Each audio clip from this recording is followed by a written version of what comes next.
My name is Petinu Gappah. I am a writer and a trade lawyer, international trade lawyer. I am very lucky to be able to do two things that I love at the same level of intensity. My Zimbabwe is greatly misunderstood. My Zimbabwe is full of hope.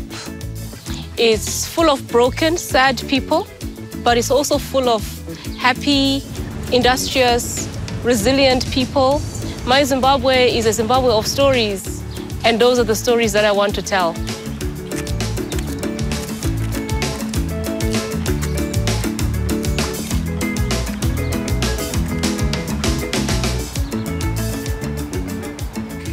I love the archives because the kind of stories I write are set in the past. And because I'm a writer of realist fiction, I want my stories to reflect accurate facts, for example, accurate events. My most recent novel, Out of Darkness, Shining Light, is the story of the African companions of David Livingstone and the journey that they made carrying his body for over 9 months from what is now northern Zambia to what is now the east coast of Tanzania.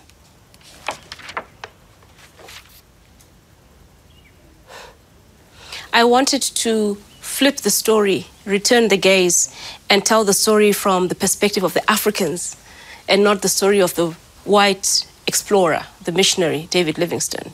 So I had to spend a lot of time in different archives around the world, and I found an incredible amount of treasure here in the National Archives. History is always told from the perspective of the great men, whether it's David Livingstone or Cecil John Rhodes or Robert Mugabe. I feel that my responsibility as a Zimbabwean writer is to tell the Zimbabwean story in a way that it hasn't fully been told before, and I plan to do that with every book that I write.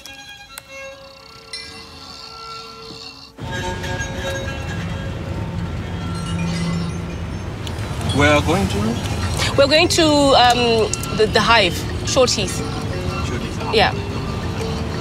So I'm setting up an interim office because I can write at home, but I like the illusion of having a job to go to, especially when I'm writing. And right now I'm facing a self-imposed deadline.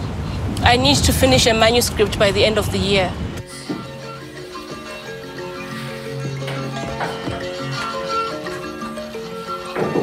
I decided very early on that I wanted to be a writer, but I couldn't see how. It's only when I read Sisi Dangarembwa's book, Nervous Conditions, when I was already in law school, that I realized that a Black Zimbabwean woman could write a novel in English because she was the first person to do it. So by the time I read her and started reading other, Toni Morrison, Alice Walker, and other Black female authors, I was already in law school and loving my subject of law. So I thought to myself, I can always be a writer, but I still want to be a lawyer. At the time, I wanted to solve the Middle East crisis. When I was in fourth year, I fell in love with international trade law. It's not a great background. I have a conference call. It's a panel discussion for the International Bar Association. Oh, that's even worse. We're discussing the major trade disputes that have been going on in the world between the US and China. Okay. Hello. How are you? Hi, can you hear me? Dr. Gappa. In this conference call, I'm wearing my hat as an international trade lawyer. Dr. Petinu Gappah is also a prize-winning novelist and playwright, so she's a woman of many passions and accomplishments. So, the theme of my conversation, my part of the conversation is that African saying, when the elephants fight, it's the grass that suffers. This was meant to be the Doha development round, but only very few areas have been agreed on. And we are feeling this effect in the developing countries because the attention is all focused on the trade disputes.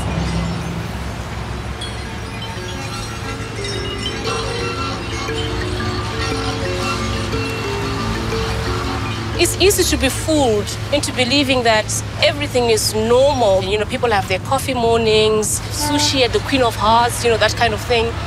But once you cross a certain road, life just changes.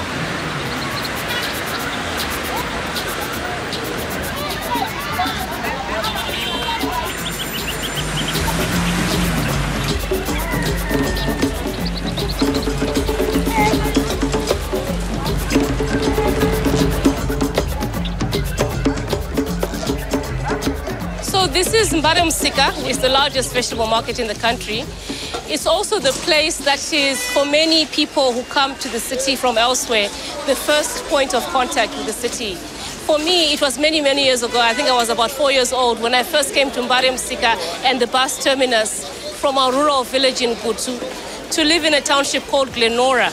And from Glenora, we then moved to the suburbs after independence. Did I say same levels, Nas? Aribo, okay. Come on, apples when you are golden, delicious. $1. Children got 3 packets of my apples.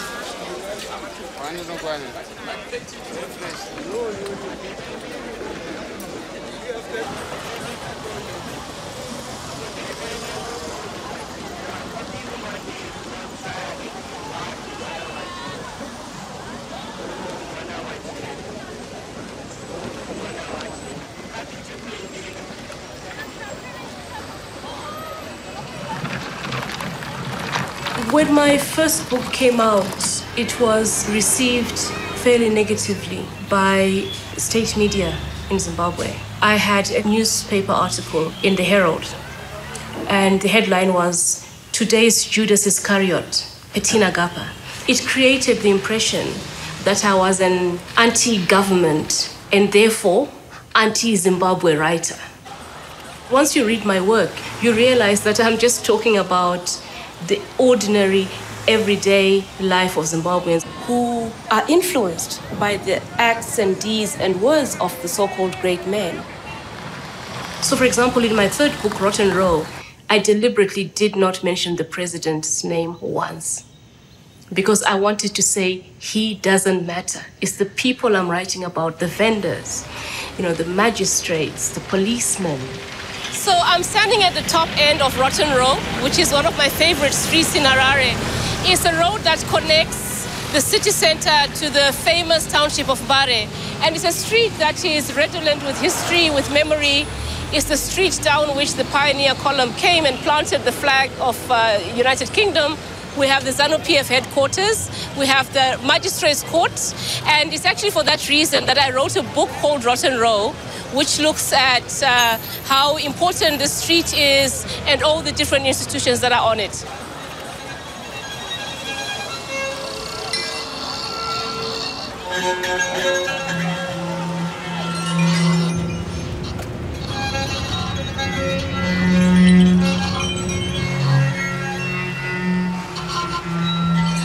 So the history of the city is embedded in the streets. So the road we are on is actually George Silundika, but the pavement still says Gordon Avenue. This is what I find so fascinating because we're such a young country, only 40 years old. So we keep clashing into history everywhere we turn.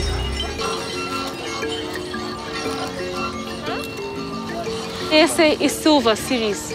What do you have in the Silver series? Yes, Congo to Cape. Oh my gosh! Dear Kaenda Kukongo, he was the first person to go to Congo River. Oh, a child history. Oh, this is interesting. Love from Auntie Crisp. Auntie Crisp went to Rhodesia in 1910, one of the early settlers. Isn't that wonderful? I was 8 years or so at independence. And so I have very strong memories of Rhodesia, and I went to school first in Rhodesia in a segregated township school, and then we moved to the suburbs after independence. It's 15. Alois. I'm your long-standing customer, sure. 10. All right, okay. My memory of an independent Zimbabwe as a child are largely happy ones. But of course, I recognize that not everybody has those memories because a lot of very dark things were happening in the country, many of which we as children were simply not aware of. And it was really, that was the period where this authoritarian streak set in. But when you're busy swimming in your suburb swimming pool or going to the library, reading Enid Blyton, you are not aware of all these developments. To my shame, it's something I realized only when I went to law school. And we were reading judgments about so-called dissidents who had been arrested in Matabeleland. And then you start to ask yourself, hang on, what was happening here?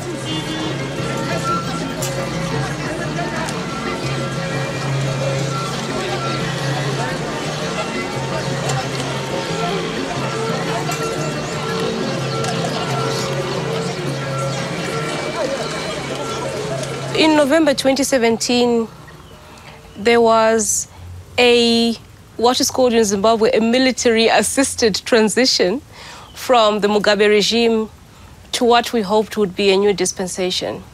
And this was one of many times, not the first time, that the military has directly intervened in Zimbabwean politics. And in retrospect, we should all have been very worried at such a direct intervention. But after decades of Mugabe's rule, after 37 years, people had just had enough and were desperate to believe in change.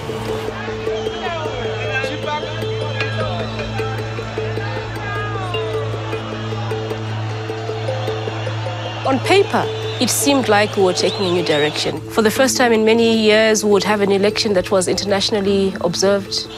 The circumstances were so extraordinary and really involved the whole nation. People marched on the streets. It was just such a moment of happiness. They promised re-engagement with formerly hostile nations, and that's what got me excited, because I am passionate about open trade and investment.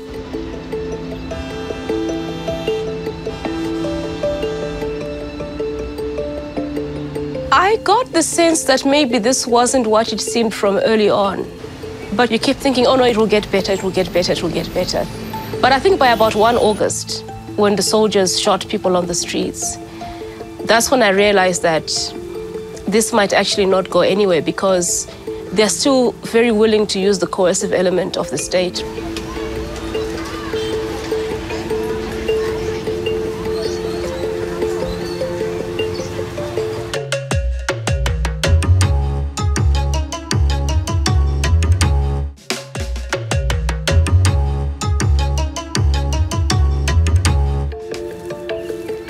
We are 3 years into the post-Mugabe transition. There's a real sense of betrayal. It's so sad to feel and to experience, because we had a really wonderful opportunity to move our country in a different direction. And I'm very fearful that we have missed that chance. Oxtail, hanga, ne roadrunner. No beans in mine. It's a boarding school thing. You can't do beans anymore. After boarding school. Boarding school made it worse. I'm Rangamberi. Well, I'm a journalist. He is the best unpublished writer in Zimbabwe. What does that even mean? It's like Roger Federer before he won a Grand Slam. He was the best player not to win a Grand Slam. And that's you. You are the Roger Federer of Zimbabwean writing. Right? Our website really focuses on the economy. So there's no way you can write about the economy without writing about the politics in Zimbabwe. Writing about politics means 2 things. Either you get arrested or you have to censor yourself. So There hasn't been any big change, or the change that we want to see as artists. What that coup was just so extraordinary.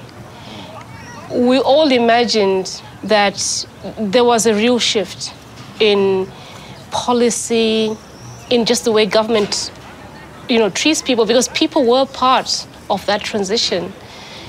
Those marches in the streets and so on, it was, we thought we were fellow stakeholders. We thought this was our thing, People have every reason to be angry, because no one wants to feel used.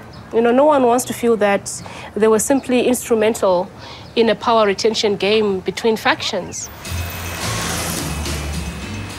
So we are going to do the first official table reading of my new play, which is called Black Sunlight. It's a play about the very controversial Zimbabwean writer Dambudzo Marechera.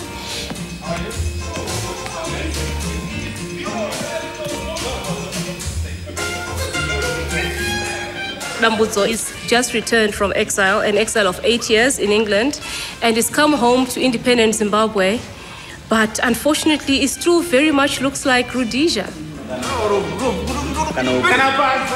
Dambudzo has got a fake Oxford voice. Has anybody ever heard Dambudzo Marechera speaking? Yes. Oh, good God, good gosh, Okay. The Marechera contradiction. He doesn't fit in England, doesn't fit in Zimbabwe. He's a young man who wants to fight all forms of colonialism, but he kind of has this belief that his culture is somehow inferior. Okay, and we go. Black Sunlight, a play in 3 acts by Petinu Gappah. Act 1, Scene 1.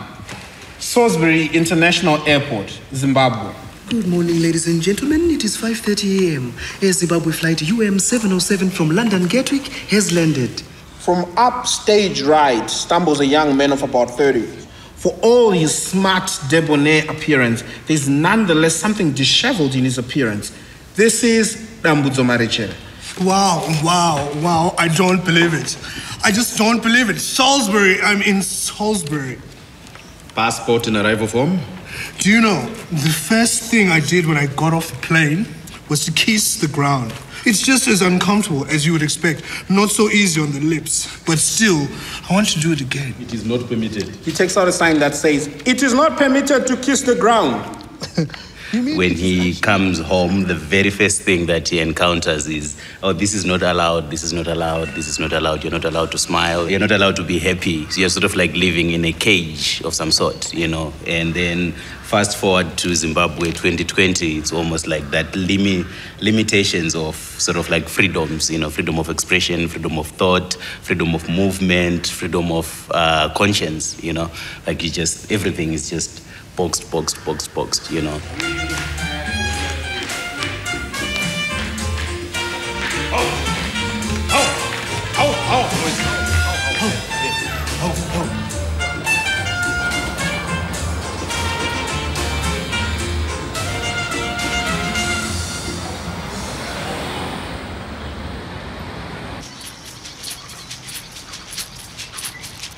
Oh, okay. Thank you so much.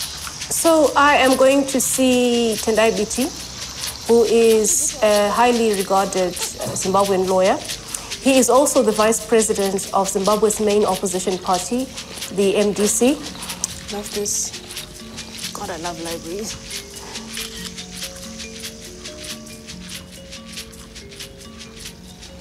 The first thing he did when he set up the office was to order the books. So it was first the books and then the furniture. Remember, I promised you this book. Which one is that? The Mind Blast, Ramarechera, the one where I did the introduction. So I want to sign it for you. Yeah. Please. Yeah. Tendai and I have known each other since I was a law student because he was one of my tutors in contract law. He was very fierce, and we were all afraid that he was going to fail us. But we became very good friends. You remember I was a big Marichere fan. Yeah. Blew me apart. Why aren't you a writer? I think I'm a lawyer, you know, that's what I do. Yes. And that's my first love, and I think God gave me a gift. Yeah. But I would love to write a work of fiction. I've got ideas. My main character will be a woman. And I've got this story in my head of this. You see, the liberation struggle is not fully told. Is not fully told. And I think one of the things that fascinates me was the woman in the liberation struggle. I think she fought several wars. Yes. The enemy was not just Ian Smith. I think patriarchy. It's triple oppression. Sexual abuse. Triple oppression, so gender, class, race. Yeah. And then when she got into independent Zimbabwe, she was an outsider. Are you optimistic or are you pessimistic about the future? I have to be optimistic. I have to be optimistic because there's no crisis that is permanent. My only worry is that we've normalized the abnormal. You know, so we don't panic anymore. When excesses take place, we don't panic anymore. I think that we are in a dark moment. People want deep change, and I am afraid to say that, in my opinion, if we continue with this closure, where people can't breathe, even people in the ruling party, even people in the state, I think we're going to have another implosion. And for me, what really makes me sad is that to stabilize this economy, to turn around this economy, it's so easy. It's easy. Yeah. Our biggest challenge is not the structural issues, which are empirical. It's not GDP growth rate, because we can turn this around. It's not reducing maternal mortality rates or infant mortality rates, because we can do it. It's not human resources either, because we have them. It's the culture now. Yeah. And we don't have that leadership which understands we are on our own. The onus is on us to build our institutions, to rebuild our education, our social services, to rebuild our culture, our ubuntu, our value system. That will take generations to fix.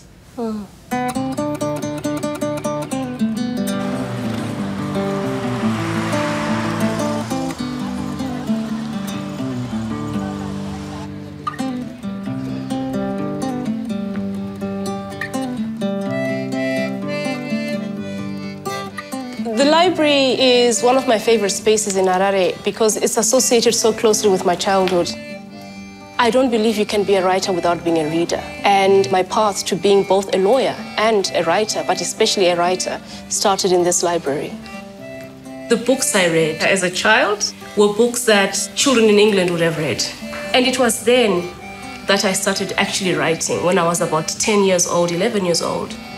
My stories were all about ballet and horse riding and having a cherry orchard, because I had no conception of Zimbabweanness as an identity, or even Africanness. So I had to make a necessary transition, what I call my own personal decolonization, from being a story maker as a child to being a Zimbabwean writer as an adult. So I'm preparing lunch for a small family braai. And a braai is what in other parts of the world is known as a barbecue. And then I have some friends coming over as well, and also some of my theatre colleagues. I'm very well, how are you? I tend to hang out with a lot of creative disruptors. There you go, bro. Yeah, bro. Petina, which song is this?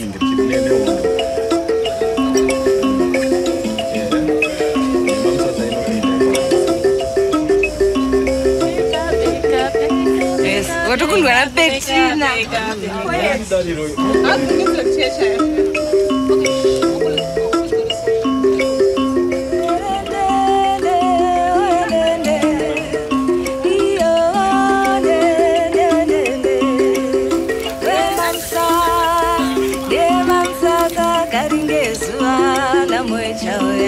Yeah, you can join in. You should.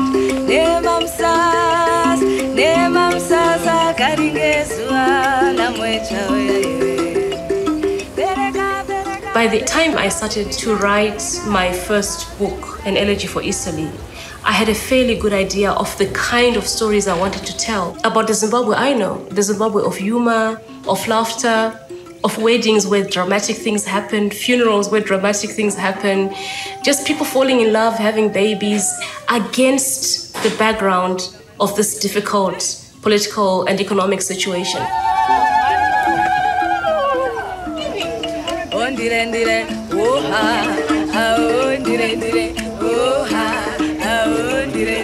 Patriotism is loving your country in a way that allows you to be truthful about it, and sometimes it means to be critical about it. I just want my country to do well. I want my country to prosper, and I want my government to do better, to honor the founding document of our nation, which is the Constitution of Zimbabwe.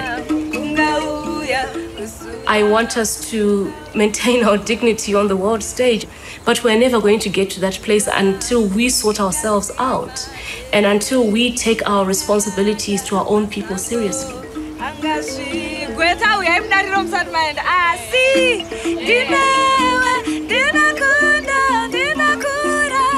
My Zimbabwe is the source of my inspiration. My Zimbabwe is books, my Zimbabwe is music, my Zimbabwe is art, my Zimbabwe is laughter, it's humor, it's enterprise, my Zimbabwe is resilience.